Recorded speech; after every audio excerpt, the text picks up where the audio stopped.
WWE wrestlers का shape में रहना जरूरी है, वरना उनके साथ कुछ ऐसा होता है। 2011 में कर्मा ने अपना WWE डेब्यू किया। वो वैसी कुछ नहीं थी जो फैंस ने पहले कभी देखा था और ऐसा लग रहा था कि WWE के उनके लिए बड़े प्लान्स हैं। लेकिन डेब्यू करने के कुछ हफ्ते बाद कर्मा ने प्रेग्नेंट होने का खुलासा किया और उन्हें जाना पड़ा। बदकिस्मती से उनका मिसकैरेज हो गया, जिसकी वजह से वो डिप्रेशन में चली गईं और उनका वजन बढ़ गया। कर्मा 2012 के रॉयल रंबल में WWE में वापस आई, लेकिन जल्द ही फायर कर दी गईं। वजह उनके वेट और रेसल करने के शेप में ना रहना था। शुक्र है कर्मा या ऑसम कॉन्ग ने वापसी की और अपना रेसलिंग करियर WWE के बाहर जारी रखा। रिकिशी ने 1992 में अपना WWE डेब्यू किया था और अगले 7 सालों तक काफी कैरेक्टर्स और गिमिक्स आजमाते रहे, लेकिन उन्होंने 1999 में रिकिशी के रूप में फिर से डेब्यू किया। उन्होंने साफ तौर से WWE में अपने पूर्व समय की तुलना में वजन बढ़ा लिया था, जो भले ही तब इशू ना था लेकिन अब बन चुका था।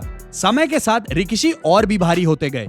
ये इतना बुरा हुआ कि WWE रिकिशी से वजन घटाने की बात करने लगा। या तो उन्होंने पर्याप्त वजन कम नहीं किया था या फिर रिक्वेस्ट को सीधा नजरअंदाज कर दिया था, क्योंकि जुलाई 2004 में रिकिशी को WWE से फायर कर दिया गया। अब आप इसके बारे में राय बनाएंगे। बताया जाता है कि 2009 में मिकी जेम्स और WWE के बीच अनबन शुरू हो गई। एक वजह यह है कि उन्हें लगा कि मिकी जेम्स का रिंग में परफॉर्मेंस खराब होता जा रहा है, लेकिन दूसरी वजह उनका वजन बढ़ना था। ये तब की बात है जब WWE के वुमेन्स डिवीजन का सुंदर दिखना सबसे ज्यादा जरूरी था।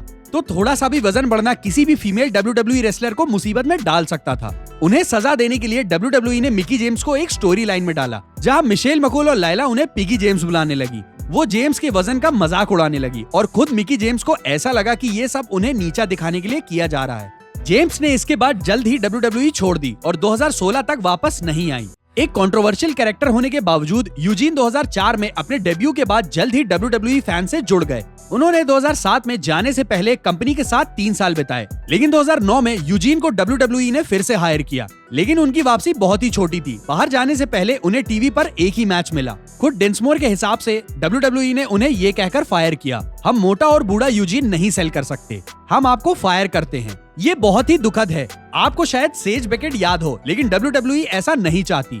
उन्हें 2017 में साइन किया गया था और आमतौर से वो नॉन टेलीवाइज्ड WWE इवेंट में रेसल किया करती थी। सेज को मार्च 2018 में फायर कर दिया गया और कुछ सालों बाद WWE रेसलर ने इसकी वजह का खुलासा किया। WWE हर हफ्ते उनका वजन जांचती थी और 130 पाउंड कम करने के बाद भी WWE संतुष्ट नहीं थी। जले पे नमक छिड़कने के लिए WWE ने सेज बेकेट को इंटरनेशनल वुमेन्स डे के दिन फायर किया।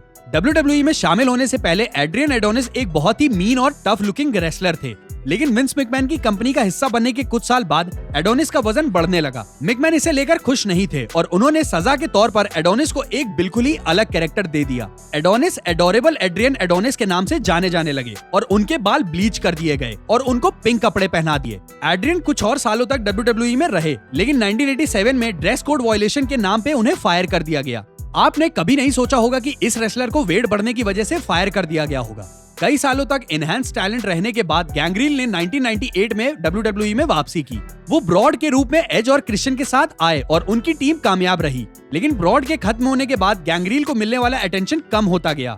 उसी समय के दौरान उनका वजन भी बढ़ता गया। आमतौर से गैंग्रील का रिंग अटायर इसे छुपा देता था, लेकिन एक मैच के दौरान वैम्पायर का शर्ट ऊपर हो गया, जिससे उनका पेट दिखने लगा। इस पर WWE ऑफिशियल का ध्यान गया और गैंग्रील को जल्द ही फायर कर दिया गया। यूकोजोना के WWE कैरेक्टर का एक हिस्सा उनका साइज था। 2 बार के वर्ल्ड चैंपियन को एक जापानीज सुमो रेसलर जैसा दिखना था, जिसका मतलब है कि उनको बड़ा दिखना था। लेकिन यूकोजोना बहुत बड़े होते गए। जैसे ही वो रेसल करते गए, यूको और भी हैवी होते गए, जिसकी वजह से उन्हें कई बार वजन घटाने के लिए समय निकालना पड़ता था। लेकिन इससे कोई फायदा नहीं हुआ और उनका वजन इतना बड़ा इशू बन गया कि यूकोजोना एक फिजिकल टेस्ट में भी पास नहीं हो पाए। ऊपर से यूको इतने बड़े हो चुके थे कि उन्हें दिल की बीमारी का खतरा था। ये ब्रेकिंग पॉइंट था और WWE ने यूकोजोना को मई 1998 में फायर कर दिया।